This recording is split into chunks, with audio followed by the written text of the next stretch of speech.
Hello, hello, hello, Jesnia here, he doesn't matter. Larry. We just watched season 1 of Amphibia. First things first, watch season 1 of Amphibia, then watch this. If you don't want to get spoiled, don't watch reviews of things. Yeah. Also, you can't spoil us, because by the time this is uploaded, we'll have watched the whole series. Yeah. Fuck you. I think ahead on this. I have big brain. Yeah. I have literally no comment on the matter. This is a fun little show about frogs. Yes.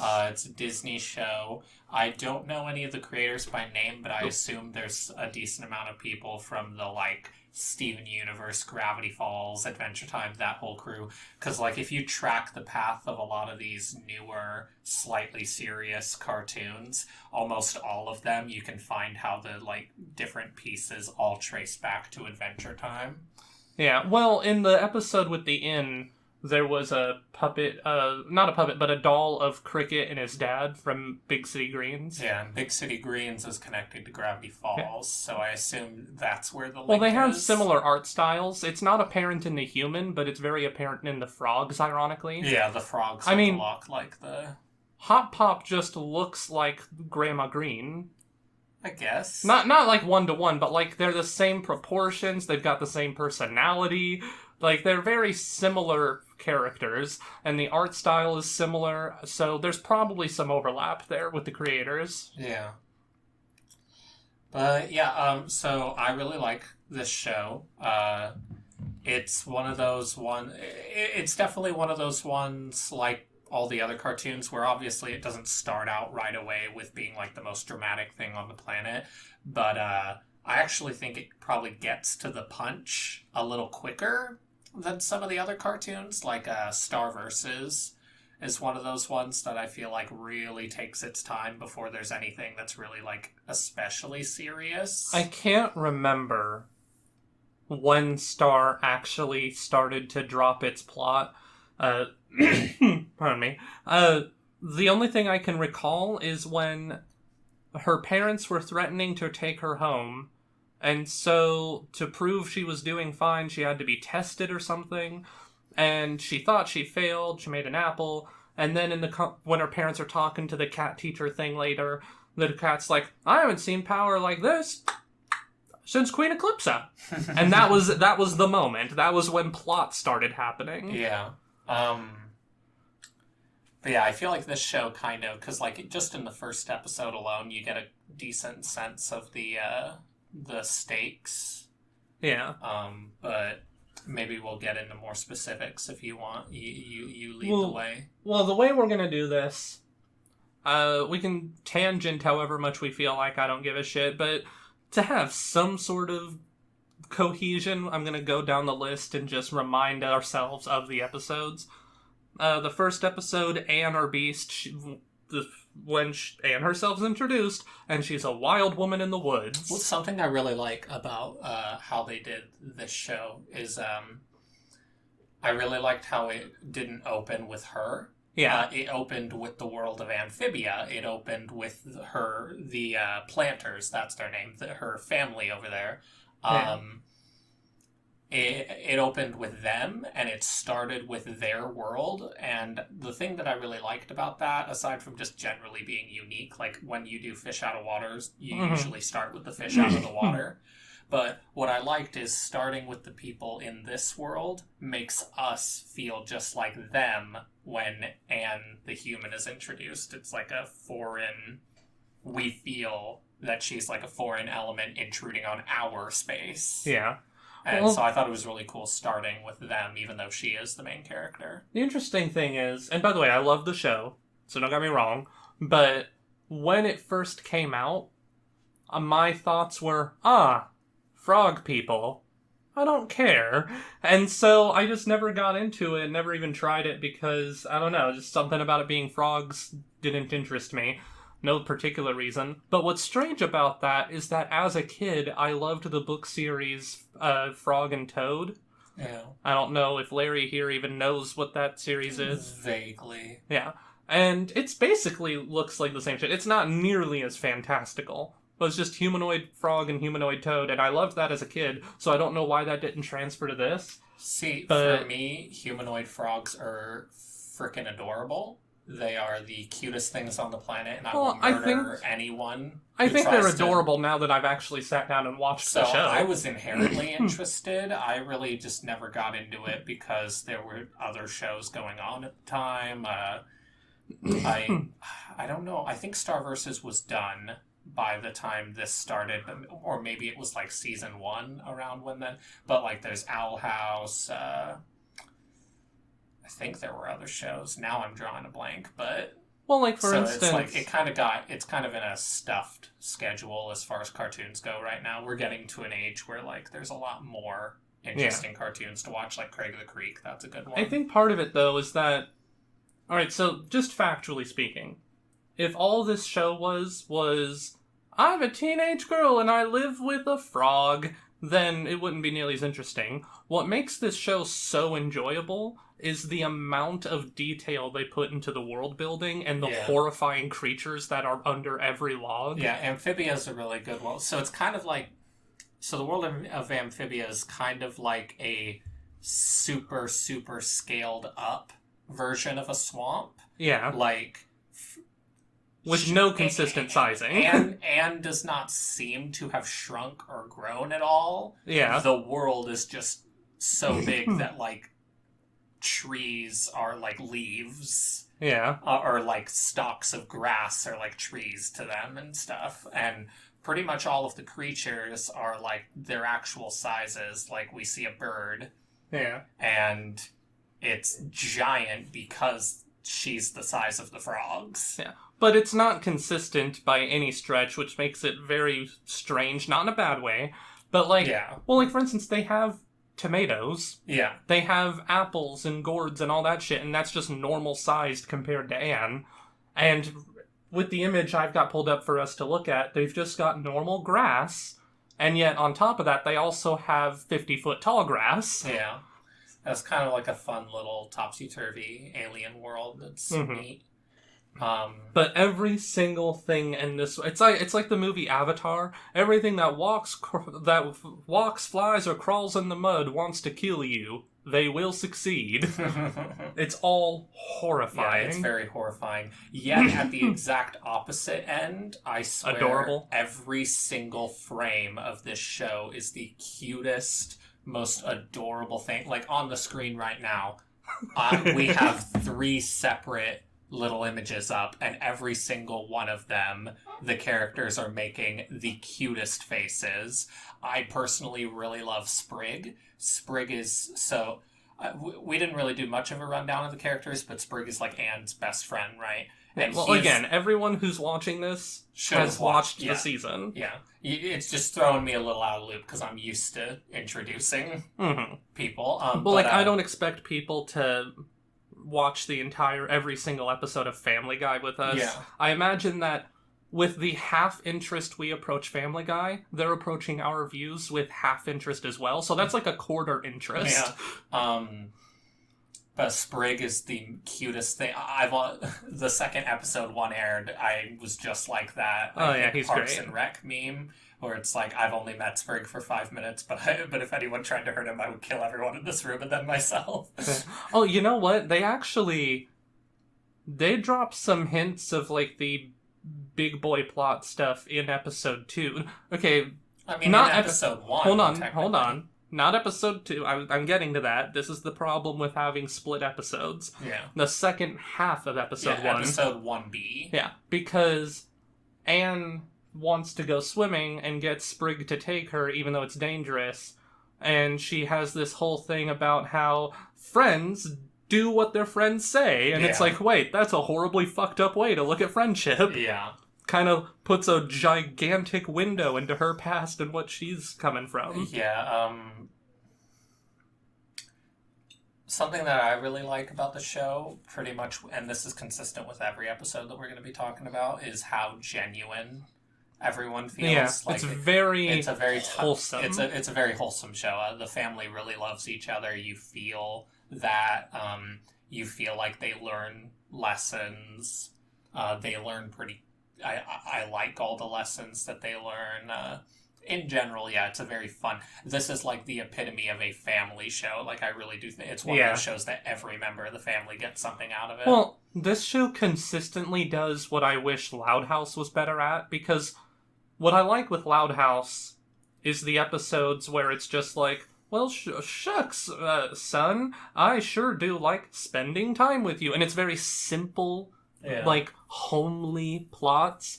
But a lot of what Loud House is just, hey, did you know that boys are fucking disgusting? Yeah. And I'm just like, fuck you. But this show actually, we'll get to it later, but this show actually addresses stuff like that and flips it on its head, which I appreciate. Yeah, it's nice. As far as the first episode goes, pretty good setup for a pilot, all things considered. It established it was very funny pretty immediately. A lot of fun, very fun dynamic between Hotpop, the granddad, I believe, and Sprig and Polly.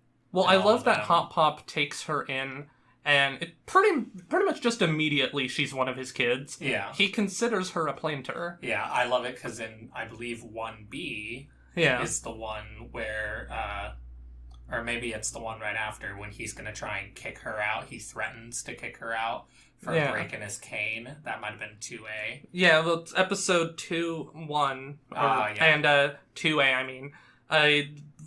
She's mocking Hotpop and breaks his cane, and they spend the episode trying to fix that. Yeah, and they fail to repair the cane, and then she's like, "You're gonna throw me out, right?" And he was like, "No, I was just lying. I love you too much." What I love is that there was never an episode. Pardon me. There was never an episode where he dubs the just "you are now an planter." When it happens, is a very quick, like, casual statement when in the Family Shrub episode, when he says, "You don't have to be a blood to be a planter." That was him saying, "You're a planter." He's just he treats her as one of his own now. She's a planter, and that's adorable. Yeah. That's like the really big takeaway from the show is it is just very adorable. Like, it's just pure serotonin. It is just so it's very much feel good viewing. It is so fun to watch. Let's see. Episode 2B is Flood, Sweat, and Tears, when Anne's bedroom floods. Yes, I love this one. So they're gonna eat each other alive or something like that. Yeah, they get stuck. Anne's room floods, so she has to stay with Sprig, and at first they're like, "Oh, it's gonna be amazing, we're best friends," and then Hotpop is like, "Be warned, roommates suck." Just, sure, it's fun at first, but then you don't like how they do this and that, and they don't like how you clean your toe crusties, but yes, I have to do it in this room, it's where the light's best. Yeah, very, very cathartic episode to anyone who's had a roommate, certainly. And then they have the tin can phone at the end, which is adorable. Was so cute. We're gonna say if either of us drank, it would be a drinking game. Yeah, it was so adorable because they were like, we don't need to share the same room. That's not healthy for us, so we're gonna sleep in different rooms. It's literally not healthy. She is warm-blooded. Sprig is not. Yeah, so like they were constantly fighting to close the window and stuff. But yeah, at the end of the episode, they do a little can string to each other to talk to each other while they're trying to go to sleep. And I just thought that was the freaking cutest fucking thing on the goddamn planet. I love when they were in the same room, because this is what they do on the can phone, but she was doing this in the room too, is just, "Hey, Sprig, are you awake? Are you awake? Well, what? All right, now, what if you had to just woke him up to ask him a stupid hypothetical?" Yeah. I love roommate type episodes. Yeah, so that was a fun one. Let's see, so episode 3A, Hop Luck, is the one where she tries to get them to make a pizza. Oh, and I remember that one because Hotpop was using the old crusty family recipe book, but I believe it was kind of a they were both wrong thing, because she led them into literal danger to make a pizza. Just to get tomatoes. Yeah, but Hotpop was just completely willing to stick to tradition and make literal garbage. Yeah. And it's like, this is all awful. They sort of both agree, and they both get rewarded by that from the fact that, like, Hotpop finally makes the best dish they've ever made. Which still loses the contest. Still loses by far, but the mayor's like, it's still the best you've ever made. Yeah. But that's definitely something that's really great about this show is no lesson is ever learned only on one end. It's very both sides always get and their you dues. can definitely a lot of the times, again with Loud House, what bothers me is that Lincoln will not be doing literally anything wrong, and then one of his many sisters will do something wrong, and then he'll have to apologize and learn the lesson. Yeah. It's very mutual in this show. Yeah, I appreciate that. Everyone you really feel like the family is growing together, and they're trying to learn how to grow together. Episode 3B is Stakeout, when Sprig tries to get them to... Anne and Hotpop to get along because they're like bickering and whatnot. Yeah, they bicker a lot because she's like a teenager and he hasn't had to deal with a teenager yet, at least out of Sprig and Polly. We still don't know anything about what their parents were like. Yeah. We still don't know a lot of things about this literally show. Anything. This show has managed to keep me very engaged for 20 episodes despite telling me literally nothing. There have been no lulling moments. The entire show's been good. Especially towards the beginning. One thing I can say about this show is that the comedy hits the ground running. Mm-hmm. It's very funny. It hasn't gotten any more or well, less one thing funny. about the great animation is that if the literal joke isn't enough, the facial expressions will carry the rest. They're just so... I mean, I would advertise this show using solely Hotpop's improv dancing scene. We'll get to that, though. Well, we can tangent, it's fine. Yeah, but I really like how funny the show is. The show is pretty constant, very fast-paced, for sure. They get a lot out of 11 minutes. But what I really appreciate a show that can get a lot out of its time, because I'm so used to shows just lulling and doing absolutely nothing with their time, like Family Guy. the bane of our existence. All right, let's pivot now. We're going to spend the next 3 hours talking about Family Guy instead. Oh, God, no. But, what I want to talk about with the Stakeout episode is I love every time that a children's show sneaks in a drug trip. Oh, that was really funny, yeah, because they both try each other's method for staying awake, which is harmful to each other's body and makes them go crazy and think that they're like fighting a scarecrow monster. He must be impervious to magic! And they're like doing straight up kamehamehas at it and shit. It was pretty funny. Yeah. What was even funnier was Sprig's reaction, because he's the one they're chasing. They are trying to kill him. He is terrified. He is just I'm sorry, I'll never trick you again. Yeah, great episode. Yeah, Polly is a voice like the quasi voice of reason, but not so much that she's obnoxious, because she's also bloodthirsty. Yeah, she's very quick to immediate bloodshed. Also, I will say this: her name, it's not cute. It's stupid. I'm not saying against the show, but I'm just saying, remember how Elon Musk named his kid. And everyone said, well, that's dumb. Well, so is naming your baby. Yeah, because Polly is just short for... Like a pollywog. Pollywog, that's the word. I kept thinking of the Pokemon.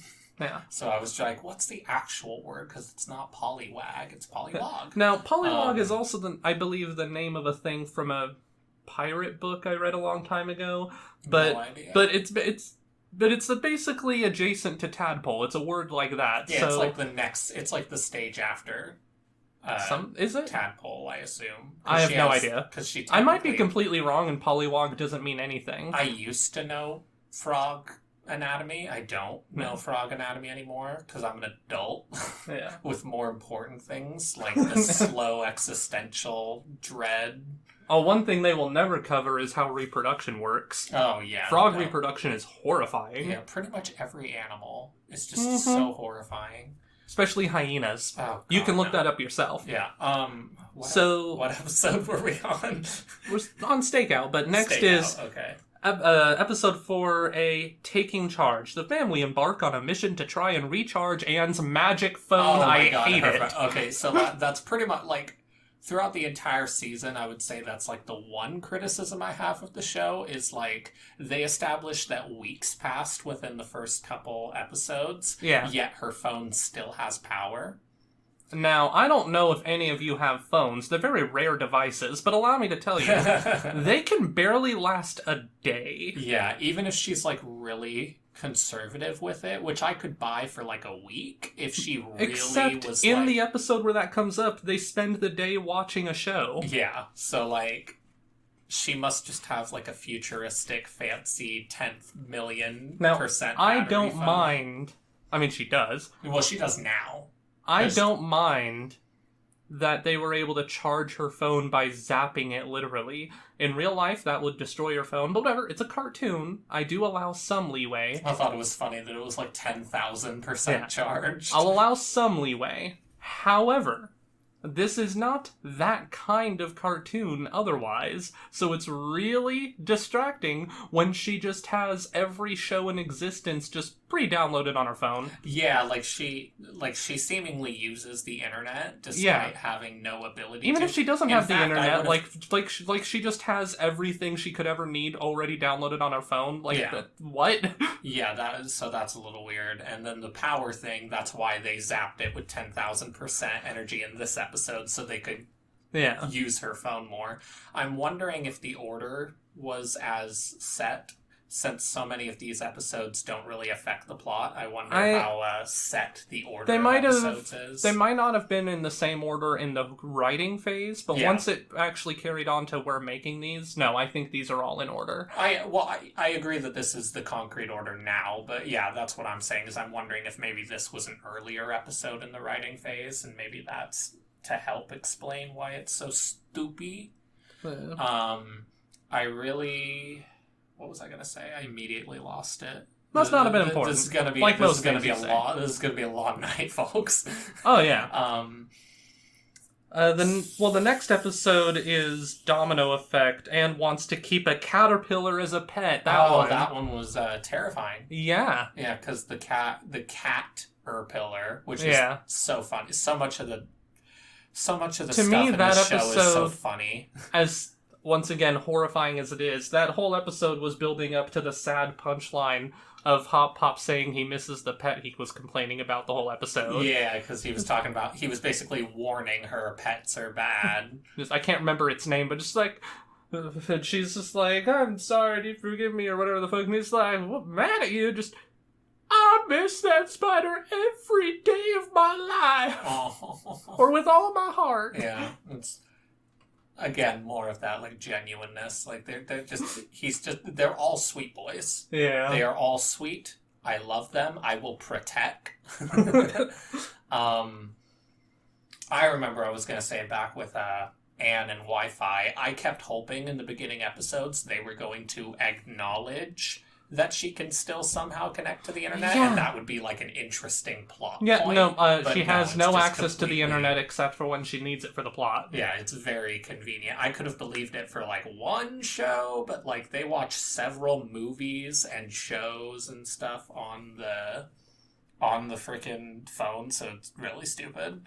Even I was hesitant to judge it right away. You were very angry about it and pointing it out constantly, but they're very... It'd be one thing if it was all nebulous, but they pointed... She makes a point that, oh, my phone must have auto-downloaded it before I came here. Yeah. Like, why are you going to make such a point of, like, don't worry, guys, she doesn't have internet. Her phone just downloaded this before the portal jump thing.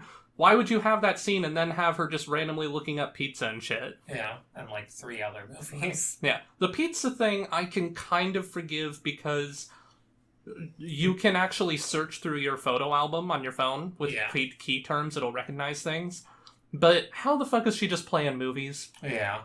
It's a little, but it's a surprisingly small list of flaws in this show, though. Oh yeah, that's pretty much the major. I would also say there's a couple episodes where the costume design's a little unrealistic. Like she'll have like a suit, and several of the frog characters will have a suit, even though they've implied this is like medieval times. They don't have access to that quasi technology. But then they treat it like her because I can't remember what it was, but aside from her phone, there was other stuff that they were treating just like, that doesn't make any sense, but then they have microphones. Yeah. So it's like, it's a little... Well, at least, like, I swear to God that's what it was. They don't understand what electricity is, but they have microphones. Well, that's the thing, is that, like, in the most recent episode that we saw that used a microphone, it was clearly, like, a plant thing. Yeah. Whereas, I swear to God, the mayor was using just a normal microphone at one point. Yeah, really early on. Probably in an episode we'll see in a second. Now, things can be anachronistic. Like, they've got suits, whatever. I don't give a shit. Yeah. But it's just about... It's not about what is appropriate to time periods. It's about what makes sense for them to literally have. Do they have electricity or not? Yeah. But... They don't seem to. They are a mushroom-based society. Yeah, I do like that they use, like, glowing shrooms for their lights and stuff. That's cute. The next episode is Anne Theft Auto. In an attempt to learn to drive, she steals the snail, takes it up for a joyride. I really love that one, because I actually really liked her, like, reading about the history of the snail. Like, crying over it because the snail's so majestic. Yeah, and I loved Hotpop's thing with the snail and the snow. I don't remember fully what he said, but it was very sweet and poetic. Just, Bessie, things are getting messy. The hedgehog creature things were terrifying. Yeah. These hedgehog bushes, and they were giant, and I did not like them. Could you imagine if, in order to own and drive a car, you had to read a biography of its life story, like... Just everything the car's ever been through, you need to read it. Honestly, that'd probably be a good idea, but that's neither here nor there. That's like the premise, is Hotpop won't let her drive it unless she's read every fact about it, because you have to be one with Bessie. Yeah. Oh, that's the episode with the quote I like.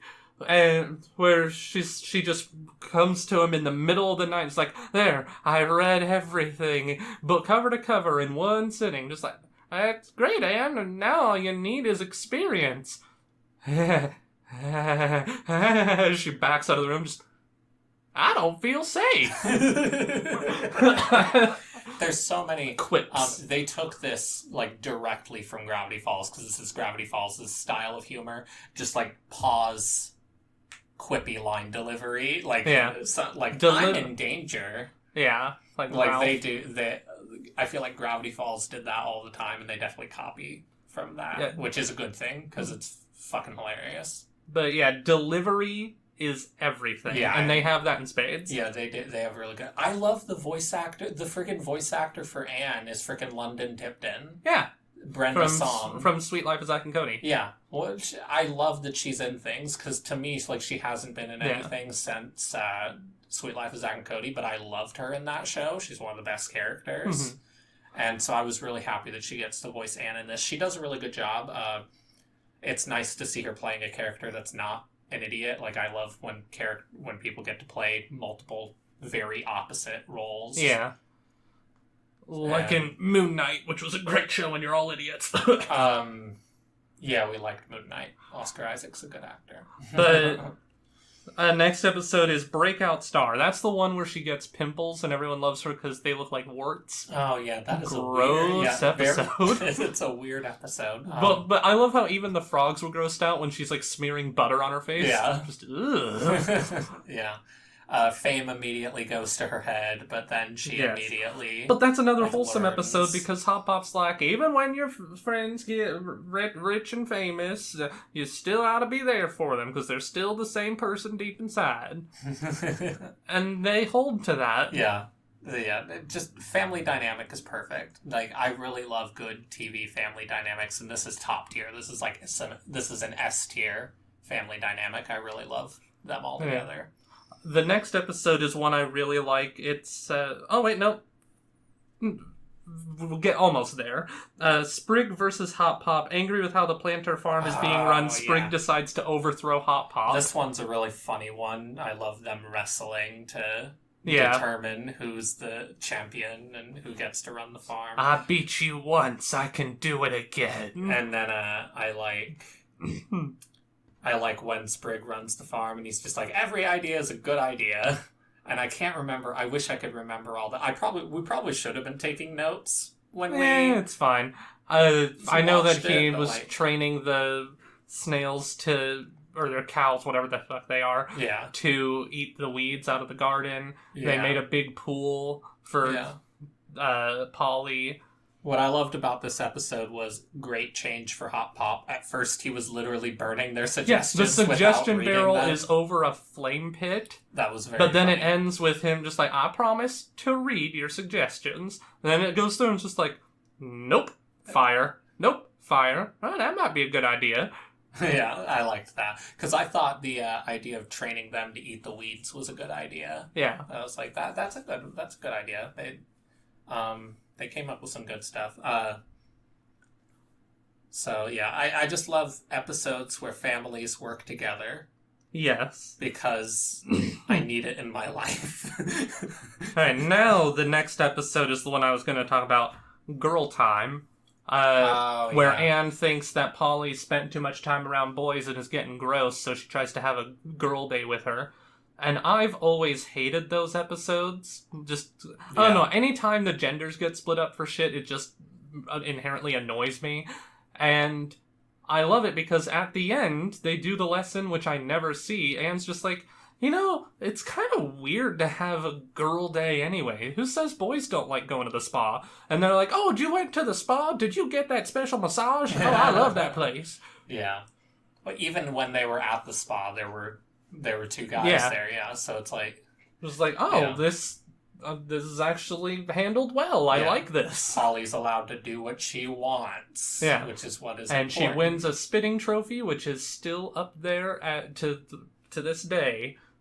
And every episode afterwards, it's Polly that's on the pole. I never noticed. I never thought to look again. That's really cute. Yeah, because they use the rest of the gold to pay back for all of the stuff that Anne stole with Hotpop's IOUs that are completely worthless. Also, I love how wholesome this town is that you can pay for something with an IOU. Yeah.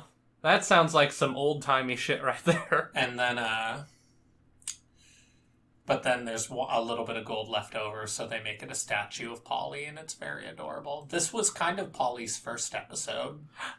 Kinda. Yeah. She's kind of the first one focused on her, If I'm gonna have to be honest, she's kind of the weakest link of the four of them, by far. It's mainly because she doesn't have enough ability because she's a baby. She's also a little, like... Well, not a baby, but... It's a cartoon, so it's not like I care that much, but she's also a little overly smart. And I don't really care for smart baby characters unless it's like a Stewie from Family Guy style thing. Pollywog might be an intermediary thing. I've got the episodes pulled up, so I can't search it on my phone right now. But a tadpole doesn't have any limbs, to my knowledge. Yeah, and she's got teeny little arms. Yeah, she's got 2 little arms. Yeah. Yeah. But this was the first episode that's like focused on her, and she was fun. She's a fine character. She's just not as adorable as... It's funny because you would think she's the most adorable one, but no, Sprig is like by far... Sprig and Hotpop are To both, be fair, she's not trying times. to be adorable. She's the vicious one. Yeah. Next one, dating season. Anne and Hotpop learn that Sprig may like Ivy sundews, so they attempt to set them up. I was just thinking about that episode, so it's fun. My brain must have linked the 2 episodes together. I love how it's like the whole episode spent just like, we're just friends and you need to stop. And they're like, all right, you're right. We were big dumb. I'm just like, you just fell in love with her, didn't you? Yep. That was the perfect ending. Yeah. Hitting the table. Yeah, I like it. Again, with this show, they accept their lessons and they don't go being whiny bitches about it. Everything feels very fair. Yeah, very fair. That's something I really feel. But I'm repeating myself at that point. But yeah, I just love the family dynamic a lot. Next is Anne versus Wild, where they she goes camping with them and hates it. Yeah. But then she's like, actually, this is just way too soft. I'm a hardcore camper. Because she doesn't want to, like, accept that, because they, like, view her as, like, weak, so she's trying to I think that the guy that takes them out on the camping trip is adorable. He was great. Just, you want to have pancakes early? Yeah. I love, like, he gets knocked out and they're explaining the plot to him, just like, no, that's interesting. Okay, yeah. Go on. Yeah. That's very shocking. And then we almost got killed by mud creatures, and then they were actually just really tall frogs. But you don't say, huh? That was a really funny scene. It was one of those scenes where I could tell they were saving on the animation budget, but it was worth it.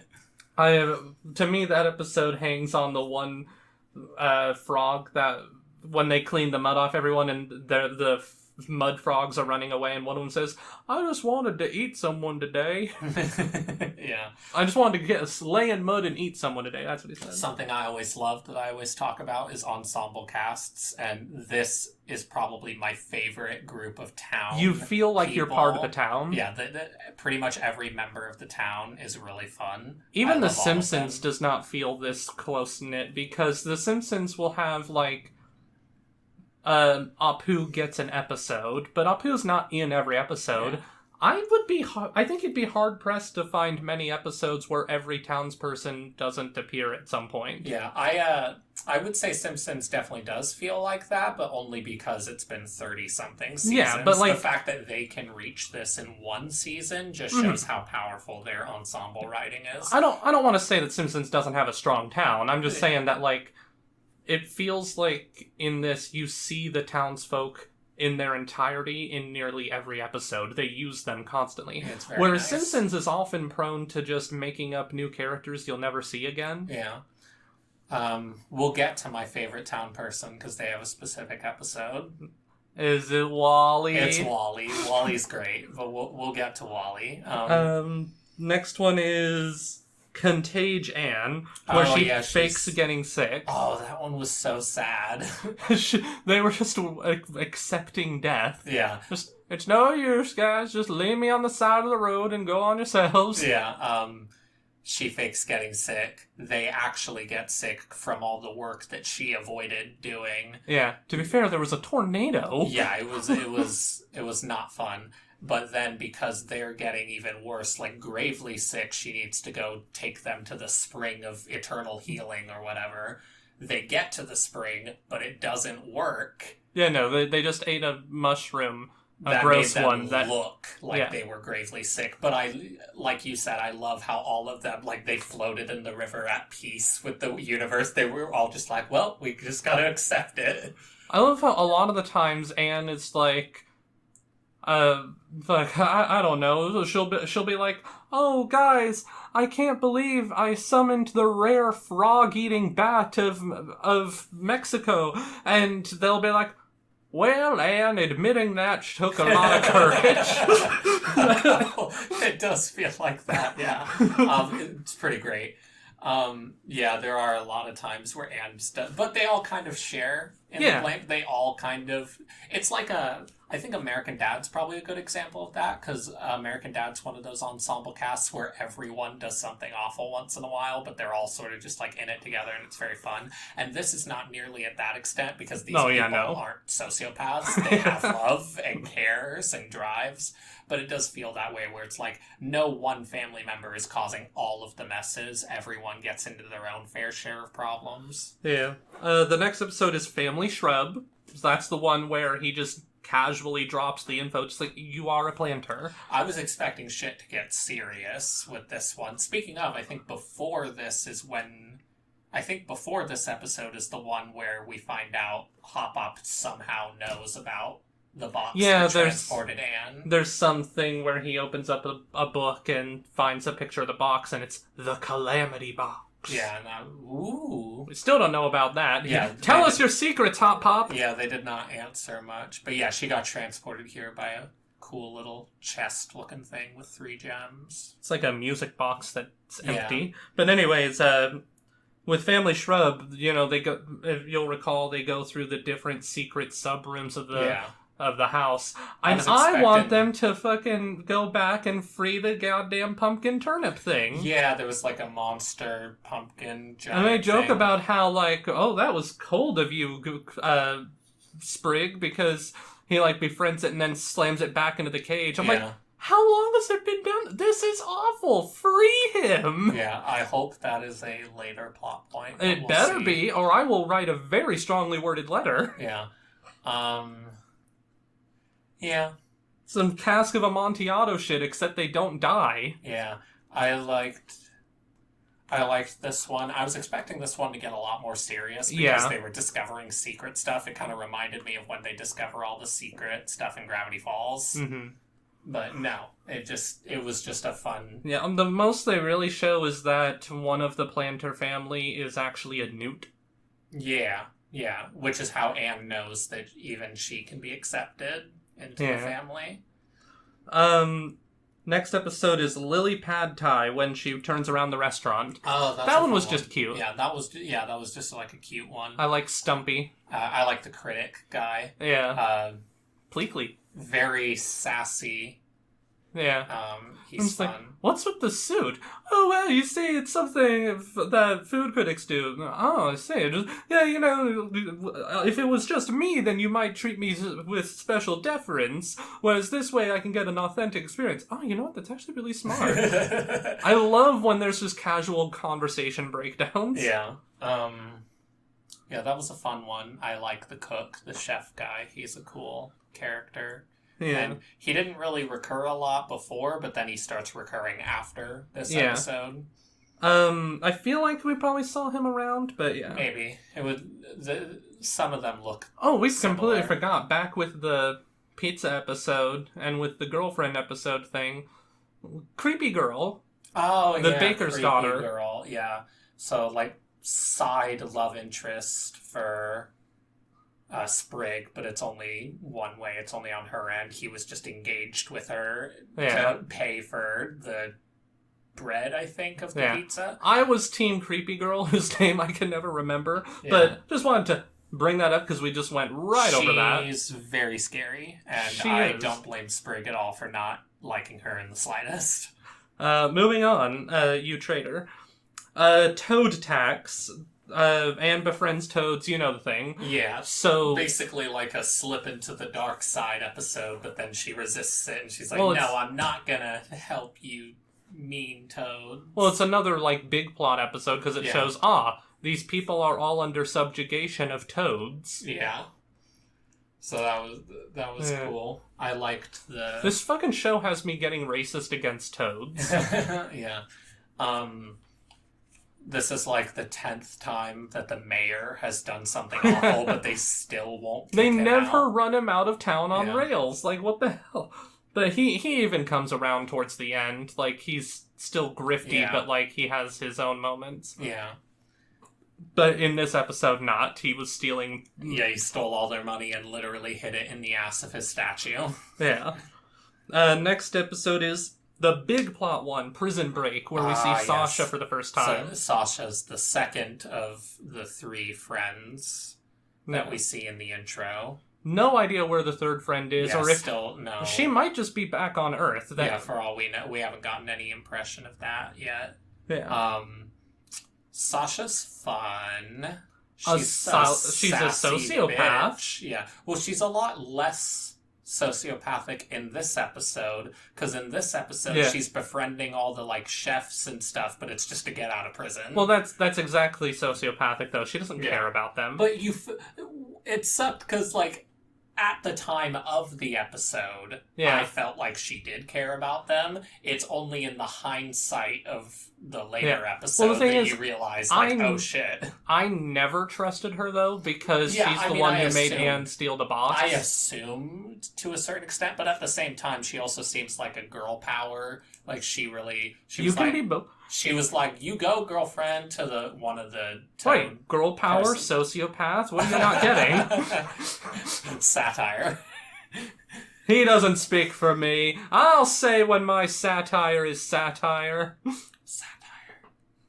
Satire. But that was a fun one. I like Grimes. Grimes is the leader of the Toads. Yeah. He's very fierce and begrudging when he has to like agree with Sasha to like be nice to all the Toads. That's very fun. But it works. It does work. They have a good dynamic. They're well, very also, fun like, together. he's so vicious, he has one guy sent off to the pain room, but I get the impression he's not as vicious as he seems because he's had a lot of guards quit, Yeah. and he didn't chase them down. Well, do you mind, Truck? But he doesn't chase them down. In fact, when the one with the accordion one-man band thing is whatnot is outside, they're trying to warn him, there's a bird! Stop! Yeah. Speaking of, this is the first time we see a bird. Well, we saw the love doves in the earlier episode, but they were much smaller. They were doves. These were herring. Yeah, the herrings were huge. It was like, they were like freaking dragons. Yeah. And they were terrifying. Don't like, no want. Yeah. No snacks. Very obscure reference. If you know, you know. But Sasha and Grimes work together. They establish an accord. And she immediately goes from prisoner to right-hand man of the army, which is pretty cool. Yeah. Then next episode, Grubhog Day, where during Grubhog Day, Sprig has to decide whether to uphold his responsibilities or have fun at the carnival. Yeah, that one. So they turn it into a puppet show. Yeah, that's a fun one. That's yeah. I love that one because like it's somewhat out of their hands. It's like it's not their fault. Like a freaking they were doing fine. Like a bird came in out of the sky and just freaking. But then at the end, it's riding on the bird's back, and it says, "Thank you for saving me." It's like, I have not forgotten what you did for my people. Now, where to now, my king? To war. I hope that they bring that ground, whatever it's called, Grubhog back, because, that was a great plot point.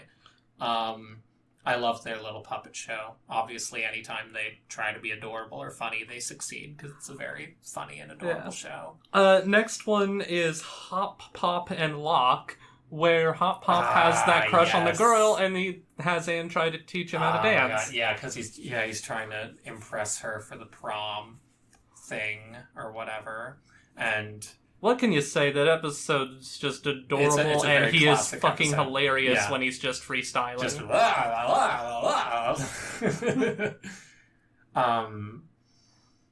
I loved it. It's pretty obvious. Something with this show is it's very obvious what the lessons are going to be, but I never mind because it's just so fun. Well, it's when something's just like a wholesome kind of little story, the plots are...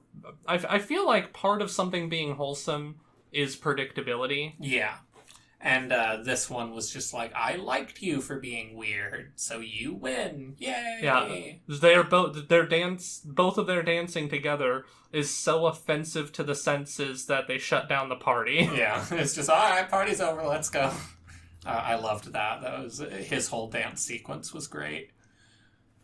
Sylvia is also neat enough. Yeah, well, she reminds me of... I don't think she's actually the grandma. I think it's Grandpa Lou's girlfriend on Rugrats. Don't remember. But, doesn't matter. I also love that she's the grandmother of Ivy, who is Sprig's love interest, so... That's going to be a tangled family shrub. Yeah, it's going to be a little weird. I mean, luckily, they can't have Yeah, well, like, there would be nothing wrong with it, it's just... a little weird. It's like, well, like, on The Simpsons, the episode where Homer's dad and Marge's mom start dating. Yeah. It's Mrs. Bouvier! I just remember Homer worried, just like, if they get married, then we'll be brother and sister. I mean, legally, he's not entirely wrong. Yeah. I don't think... Well, no, because I think he'd have to adopt the other. Yeah, but anyways, next episode is number 12, Civil Wart. Anne exposes Wartwood to a teen romance film, and the town is split on the love triangle. This one's like a perfect comedy one. They're both, especially because I love in shows. I love Oh, shows yeah. within shows because they always double down on the absurdity of a show. Mhm. We've talked about it Yeah. extensively on Family Guy. Yeah, so the show is very fun. The rom-com, one of them's like a cyborg lumberjack, and the other one's like a soft deer boy. He's an emo deer. Yeah, he's basically like Edward. Yeah. It's very much like an Edward and Jacob from Yeah. Twilight.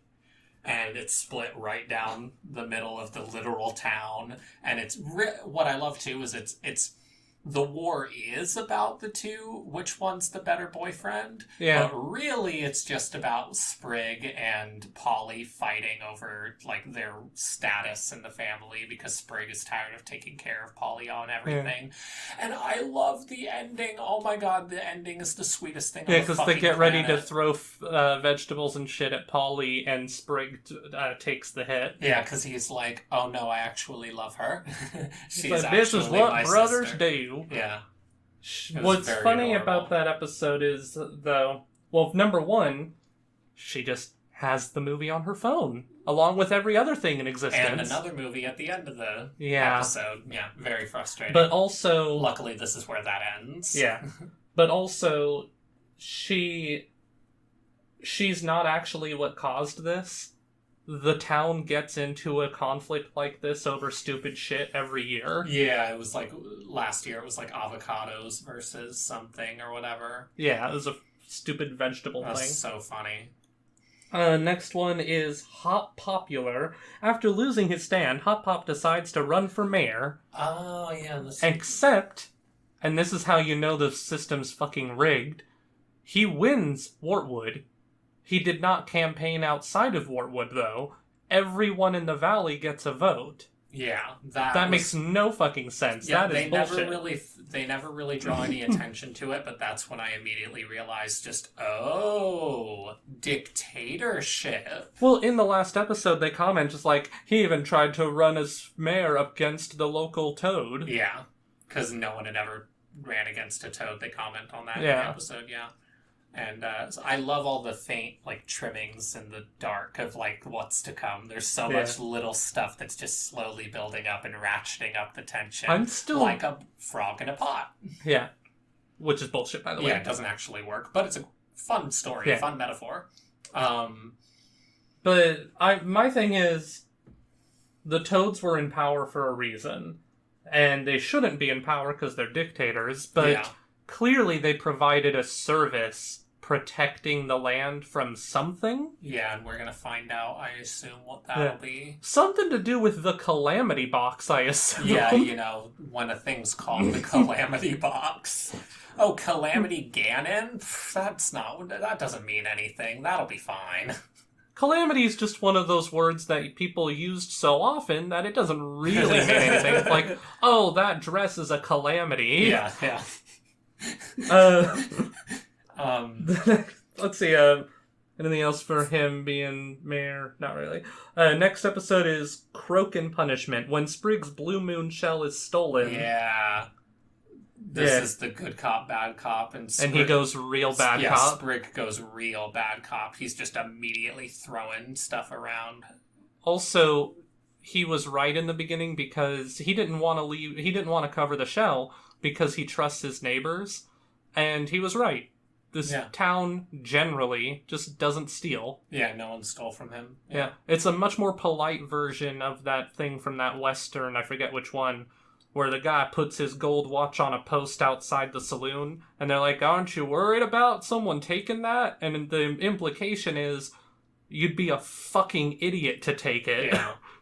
But that's out of fear. It's another cute one with him and Ivy, because Ivy's the one that took it just to polish it and then bring it back. Yeah. But then he's like, oh, well, here you go, because it was a gift for her. And then she's like, oh, well, I like it better in your house anyways. It just gives it back. It was very cute. When I see that shine, I know I'm approaching the planter house. My heart. Yeah. This show has complete control over my heart, and it's not okay. Next is the trip to the archives with their stupid steampunk nonsense door that opens at sunrise and closes at sunset. Yeah, they go to the... And Sprig gets them trapped inside to have an adventure rather than studying. He's such a dumb child, and I love him. He learns the lesson, though. Yeah, he learns a lesson. The freaking Anne almost gets her hair and head I don't eaten think by I genuinely don't think she locusts? was in. Yeah, something like that. I don't know if it was locusts, but they're clearly eating plant life. I don't think she was in any actual danger. They were probably just going to eat her hair, and they were probably they don't have hands, so they're probably just poking at her basically. Yeah. But I love just her stuck with her head out of the ground and 5 giant insects pinching at her face. Just yeah, the bugs are not okay. I want to visit an underground library in a frog world, though. That seems fun. Yeah. This whole show seems very fun. For as much as you don't want to go to Amphibia because it's terrifying, they make you want to go to Amphibia. You'd probably get used to it. No, I would not go. You could not make me go. I'm making you. I found the calamity box. We're going tomorrow. No. You don't have a choice. You'll be there. I refuse. You don't get to refuse. Power of the protagonist. I refuse. The power of the protagonist is going to put you there. No. Oh, so you're just ignoring basic story convention, are you? I mean, is One Punch Man allowed to do that? No? What? You lost me. I don't know. It feels like he just kind of walks through the plot. Well, yeah, but he does have to walk through the plot. Even he has his foe, the fly. Fine. Whatever. I don't care. He's going to Amphibia. Next episode is Snow Day, when a winter cold snap freezes all the frogs in Wartwood, yada yada. That one's great, yeah. I love how immediately they all froze solid, and she played bowling with them as pins. And it gets brought up at the end. Yeah, and at the end it's like, did you use our bodies as bowling pins? And that's the episode. Another terrifying creature with that one. Yeah, the ferret weasel thing.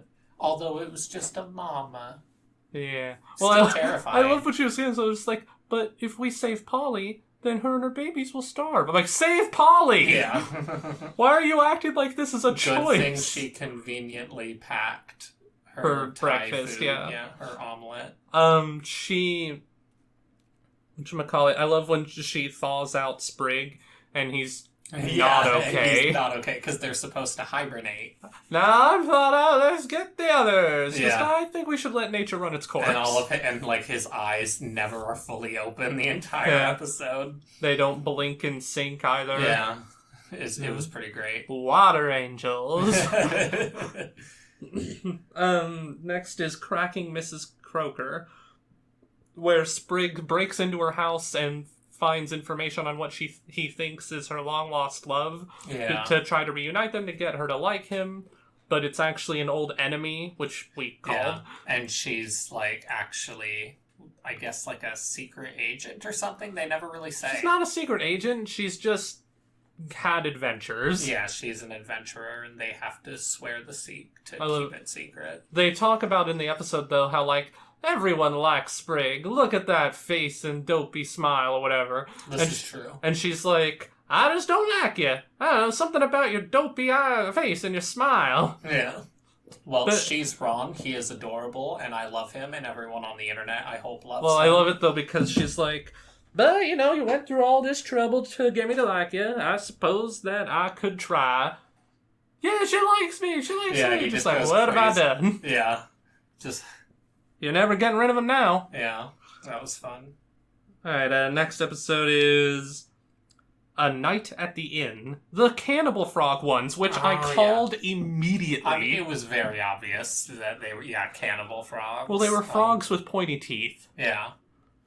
And, everyone was eating cookies, but Polly didn't eat the cookies, and I'm like, okay, yeah, the cookies are going to be drugs. This is the episode that had the cricket in his dad dolls thing. Yeah. It's a Polly episode. Those episodes tend to be on the lower end for me, just because she's the one I care about the least, but it was fine, Cannibal Frogs and her saving the day, and then Hotpop learns, like, I guess you can have a teeny weeny bit more responsibility. Ooh, but it does have a really cute ending, though, because all of them are traumatized, so they all sleep with Hotpop in his bed for the night. They were nearly eaten. Yeah, at first it's just Polly, I think I want to stay with you tonight. And then, 5 seconds later, Anne and Sprig come in, so we're a little traumatized. Can we stay with you tonight? Yeah, so in the barn of that inn, there's a bunch of abandoned snails, including one with a just married sign. Oh, yeah, I'm just like, that's so sad. Yeah. That poor couple got Texas Chainsaw massacred. Yeah. Alright, next episode is... let's see, Wally and Anne... Yeah, Wally and Anne. Oh, yeah. Everyone calls Anne crazy when she claims to have seen the Moss Man, which reminds me of the deer thing on Satoru Mountain in Breath of the Wild. Yeah. They've also got blue butterflies and shit, and he's got vague antler-esque things. Yeah. I don't know if that's intentional or not, but very it's mostly similar. Just a Bigfoot. Well, it is a Bigfoot, but it does feel similar. So the only thing that annoys me about this episode is that she didn't know about the Mossman legend. Yeah. Therefore, the fact that she saw the exact description lends way more credence to it being real because there was no influence. She's a human. She doesn't live here. Yeah, that part could have been done a little better. So that was the one thing where it was like, why do they immediately think she's just crazy? Also their reactions were a little much. They just immediately are just like, well, she's lost her marbles. She's just completely insane. But I do like that Anne embraces it at the end, and I love her adventure with Wally. And Wally is just like, I'm a free spirit, I do whatever I want, and I don't care what nobody thinks, and I'm also really adorable. And yeah, it was pretty good. It was a fun one. Sorry, I had to respond to something real quick. Yeah. But yeah, it's fun. I like Wally. It's actually real. I thought I was gonna be crazy. Wait, you didn't know? He just led her out into the middle of nowhere. That's fine. But he saved her phone because he knew how important it was to her. That was because really he's sweet, been there from the beginning. Yeah, that's the one thing I like about Wally is he's in every episode somewhere in the background for a one-off gag where he'll get hit by something or whatever. And so he's technically more connected to Anne than most of the other people in the town, so that was really sweet. Next episode, Family Fishing Trip, where Sprig tries to kill Hotpop's girlfriend. Yeah, accidentally. He more just tried to get her away for a little while so he had time to hang with Hotpop, but yeah. Yeah, he sings a really bad song about how sad he is. Yeah, that was really funny. And then he tells her, those flowers are Hotpop's favorite. Yeah, I love his face during that. And he's pulling He would really love if you just went and got one for him. And then she goes swimming out and he starts to pull up the ladder. This is too much. And then he runs back, starts pulling it up again. Just, baby is sad. Yeah, that was great. Definitely a what the fuck Sprig episode. Just Jesus. But don't worry, he confessed to it, so everything's okay. That's what this show teaches. I feel like the humor helped kind of justify it because he questioned himself, but then it was just baby boy is sad. Yeah. I liked at the end when he's like, baby boy is glad. Next is the Bizarre Bazaar. Oh, that one's where I want to burn it to the ground. Yeah. They're awful. Yeah. I hate them.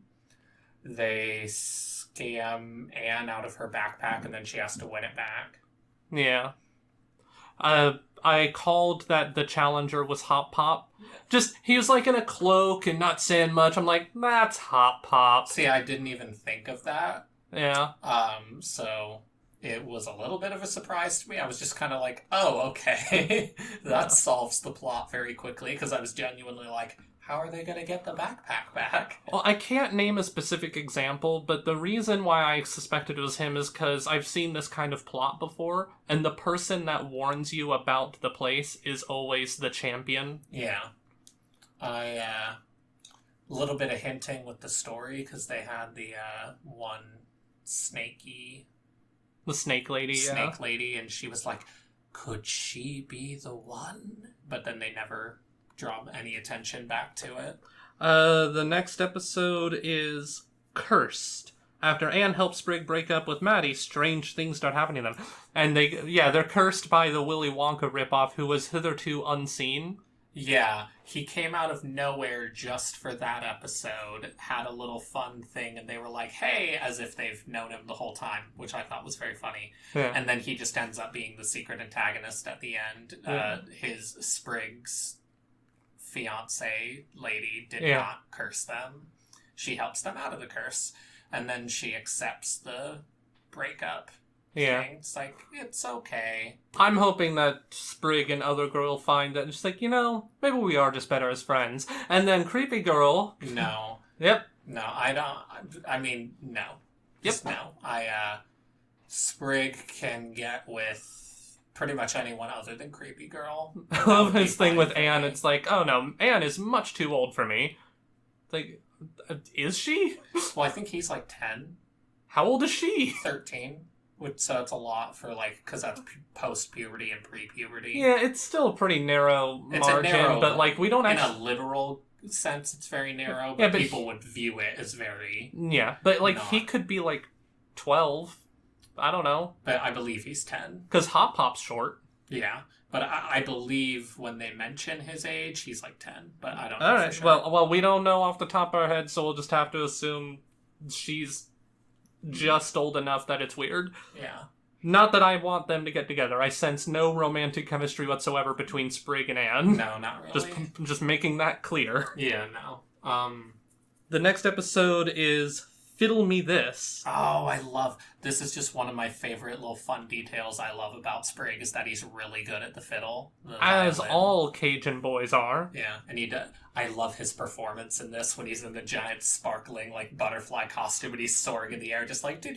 You know what would be a great episode? Is if... I hope that they have, like, a devil frog character thing challenge him. Oh, if they did, like, Devil went down to Amphibia, that'd be funny. That'd be really funny. But yeah, that was a good one. Hotpop went too far. But it's not because of wanting greatness, it's because the farm is in trouble. Yeah, they're very, very poor, and he's just, like, views this as Sprig's only opportunity to, like, eat.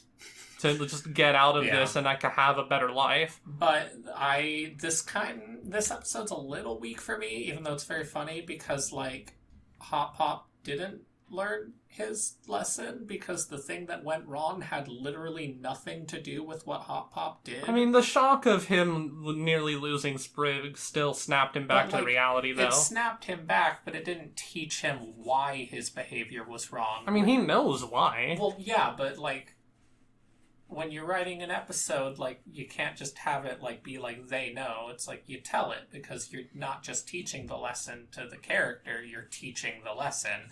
If Sprig had collapsed from exhaustion, or if he would played horribly because he was so worn out, but no, he just gets stolen by a giant bat thing. Because Hotpop made him dress up all fancy and shiny. Yeah, that's not really...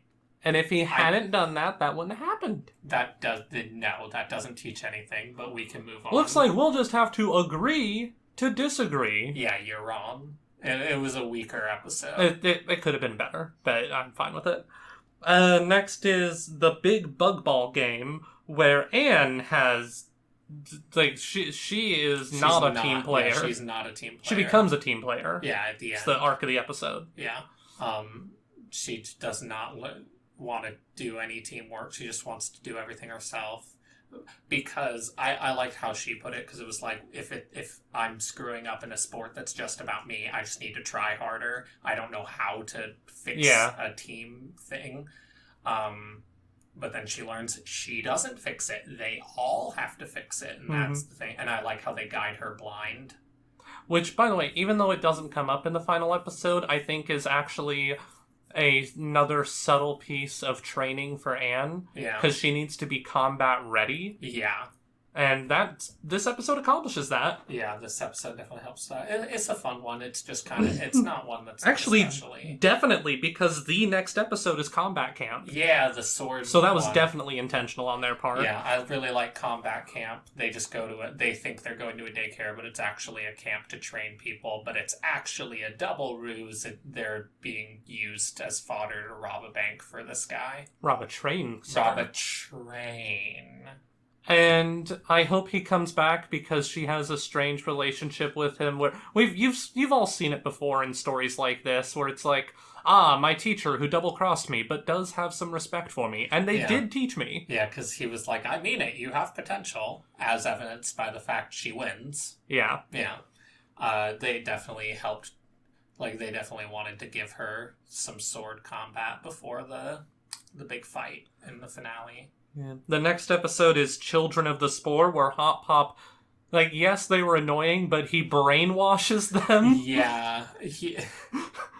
His justification was that it was only going to be for one night to fit so he could finish repairing the ship that they broke, yeah. The ship. And then he's like, well, they broke it again, so now I need another night. But I love at the end where... they're like, yeah, but I guess we're sorry too for not listening to you and bringing stuff. And it's like, I guess we're even. What? No, we broke a model ship. What you did crosses so many lines. Yeah, so many ethical and moral lines. Just, yep, we're even.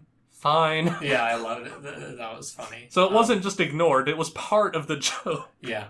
Also, I liked the thing with the mushroom where it's like, I'm the last of my kind. If you kill me, I won't exist. That sounds fine to me. It's like, please, don't kill the last xenomorph. Right, it's like, but we see a little bug eat some of the spores, and so... Yeah. I don't know if they'll ever actually... Well, first of all, I don't believe him to begin with. Yeah. But second of all, I don't know if they'll ever do a sequel episode. It was just a horror stinger, It'd be really cool if they did, though. Bring it up for, a plot point later down the road. That'd be neat. Next is Anne of the Year. Oh, that was a fun... Very simple plot. Doesn't really do anything active. Everyone votes for her as the best person in town, so she has to throw a party to prove how selfless she is. It goes to her head immediately. Goes to her then head. She talks about how, I screwed up, and everyone's like, well, the fact that you own up to it is why we voted for it. Well, they point out that, it's her growth that makes her the person of the year. She's gone from... Well, she's a foreigner that has completely embedded herself in the town. We don't know how this town would be without you. That was very sweet. I mean, before her, every freeze, one town person went missing. Yeah. She stopped that. And then also, she also played bowling with this is also the episode where Ivy and Sprig admit their feelings to each other. Yeah. Because she wanted it to be this big moment for the party, but he couldn't do it. But then Ivy ends up going to him and asking him. Now, an hour and 12 minutes in, we are at the last episode. The finale. With Sasha. Holy shit! The finale is so fucking good. I was not expecting it. And it kind of all happens, right at the ass end of the episode, too, because, the rest of it... No. We're not getting to there yet. We're not there yet. You stop that singing. So, Sasha shows up. She's back. Her and Anne have a little hug moment, but we start the episode with a flashback to their relationship before they get to the calamity box, and Sasha's very ordering and has no respect for rules or anything. End of discussion. Yeah, you're going with me. End of discussion. And so Anne relinquishes because Sasha defends her against other people, so she seems to be her only friend. Yeah. And then we cut back to the future, and Sasha's basically doing the same thing again. They invite the whole town to a banquet. The banquet ends up being a lie. They wanted to imprison them so that they could execute Hotpop. By feeding him to a giant Venus flytrap. Yeah, terrifying, because apparently people all over the other frog towns have looked to him as He is a revolutionary. A revolutionary, because he stood up to the Toad guy and other stuff, I guess. I don't know. just his general existence, I guess, like helping. Well, it's the idea that, like, wait a minute, this whole town voted for a frog? Yeah. So Sasha and Anne have a split over that. Anne tries to rescue all of them. Sasha is like, ugh, you're making this very difficult. And so what a bitch. Yeah, she immediately goes, like, totally heartless. And it was a very sharp turn. They recapture them, and stands in the way of them trying to take Hotpop. So Sasha and her have to get into a fight over it, basically, because she's like, no, I'm not listening to you anymore. And then Grimes is like, haha, looks like you have your own rebellion to deal with, Sasha, so stamp it out.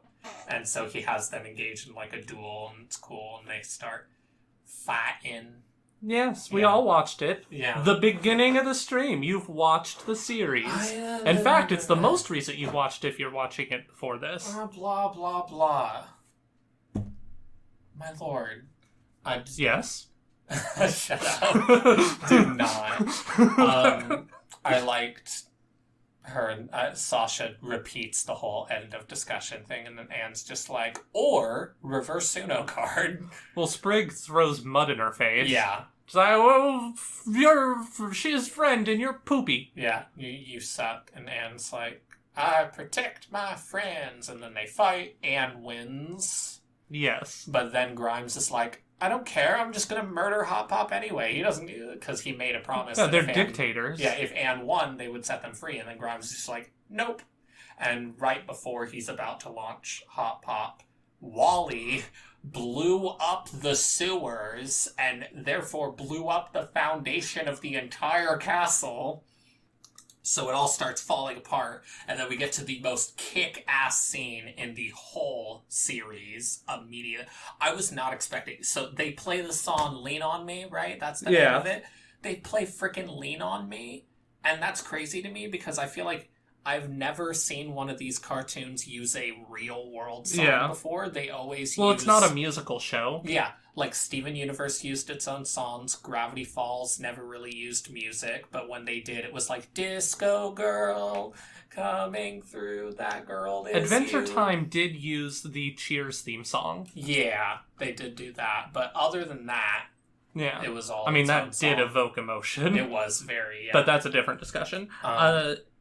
She was Sasha. I was not expecting to immediately be so much more sympathetic and sad. Yeah. Because she sees that, like, oh, all this frog family is working to save Anne, and I have not been nearly as good of a friend. Yeah. So and the song is about how the frogs can lean on each other and everything. Yeah. It's like, fuck you. Yeah. Anne goes to rescue Sasha, but she can't do it, and they're all trying to pull, and then Sasha's like, maybe you'd be better off without me. And then she go, and Grimes catches her and saves her. He seems to almost, the way he begrudgingly looks at them almost makes it seem like he thought they dropped her. I don't know if that'll come up. Maybe. Yeah, I guess he wouldn't know the difference. Yeah. Yeah, that will be an issue, huh? Maybe. Maybe Sasha will explain it. It's emotional, interesting. Very. The mayor actually showed that he actually has a heart in this. I mean, he portrays it as like, well, who would I tax? Yeah. But, like, he's running all the townspeople out of the place on his back. So I actually like the turnaround the mayor's had, because he even says it himself in the previous episode where even he likes Anne. Yeah. So... but no, and it's the thing with that scene, and the thing that this show does good, and I always love when a cartoon can do it good, is they know how to go from 0 to 100 very quickly with sad or serious moments. Like, they know when it's the time to be funny and when it's the time not to be. And the second that song started playing, I felt my chest just, like, twisting into a knot. I was just like, this is not fair. This is not okay. Yeah. I don't like this. It did not make me cry or anything, but I felt the percolations of what could be a tear if they had gone any harder. Yeah, it was very much just like, this is not okay. This is a show about goofy, fun, talking frog people. Yeah, fuck you, frog people. Yeah. You specifically, Polly. I don't know why. I locked eyes with Polly on the screen there when I was saying it. Sprig has been looking at me the entire time. Hotpop's been spinning his tongue around the whole time. He has stamina. Ooh. Honestly, I do kind of like to believe that he has just been doing that for an hour. It represents his descent into madness. Alright, we have to explain that one. That's the Simpsons. In the Simpsons episode where Marge is going to be in a play, that actually might be a couple episodes, but anyways, she's swinging around the room on wires. Woo! Woo! Just, wow, I didn't know Mom could fly. I think it's supposed to represent her descent into madness. Woo! And I like to throw that phrase out at anything. Yeah. So there, you have an explanation. But yeah, I feel like the last episode really did a good job of cementing stakes. Yes, in very their much relationship, and also like showing that not only can they be serious, but they can also be sad. They can also tug at your heartstrings. Well, all sorts of things. Despite the fact nothing ended up coming from it, it was very... Well, like the entire series so far, the entire season, we only ever see a crescent moon facing one way or the other, and it was a full moon in this episode, very large in the sky. Yeah, it was very much they set the scene really hard. Yeah, shit's going down. And now with season 2, shit's gonna go down. Presumably they're gonna start exploring the rest of the valley now that the ice is cleared. And I'm assuming we're gonna see some cross-dimension adventures. Maybe. As I've seen fragments that could go either way, I don't know. Yeah. I never looked into the show, so we'll see something eventually. Yeah, so but I'm very excited. Very fun show. Very well. Probably like the best animated of a Disney show has been in a long time. Like, I love Gravity Falls and I love Starverses, but this one probably has like the most peak animation I can think of. Like, pretty much every episode there's a really pretty thing to look at. It is very Kinda pretty, like Owl but House, actually, I will say. Yeah. I will say Owl House actually has at least one in-house animated segment every episode, so that kind of is why it's so well animated, especially back in season 1, those friggin' witch duels. Oh my god, yes. Well, let's not go too far into Owl House. Yeah. But so, I really love the animation. The thing that I would say about the animation, it is really good, but I think that the thing that makes it appear better is the fact that so many of the characters aren't human, because Anne never has the facial expressions that Sprig does. She does have some pretty cute, fun... Like, occasionally she has big eyes, but like... I love her tired faces and stuff. But like, what Hotpop is doing in this looping GIF, Anne would never do. Yeah. And because all the characters except her are frog people as well... Yeah. They're all animated similarly. Yeah, but that... same difference, because knowing how to fully do your style is also very... Oh, it's not I'm not countering and saying the animation's bad. Yeah. I'm just saying that if all the characters on Gravity Falls were frog people, we'd probably have a similar style. Yeah. But anyways... very adorable show. So 0 out of 10. Awful show, honestly. It was barely watchable. Best show ever. Very funny, very adorable. I would defend Sprig with my life. Very excited for season 2. Yeah. Right, so that's it, everyone. Like I said, by the time this video is uploaded, we'll have already watched the whole series, so you can't spoil me. Yeah, you can try. You can. In fact, spoil everything in vivid detail in a series of several comments. Yeah. Just like lay out, write essays in the comment section. Just Sprig's a vampire. Really blow up the comment section with all your theories too. Just and tell us how much you hate us too. Just constant, because engagement is a really good way to get at us. It's totally not beneficial at all. It's only gonna. It turns out that negative comments actually lower the amount of people that'll see my video. Yeah. So please, just express as much negativity as you want. Yeah. Anyways, bye-bye. Bye.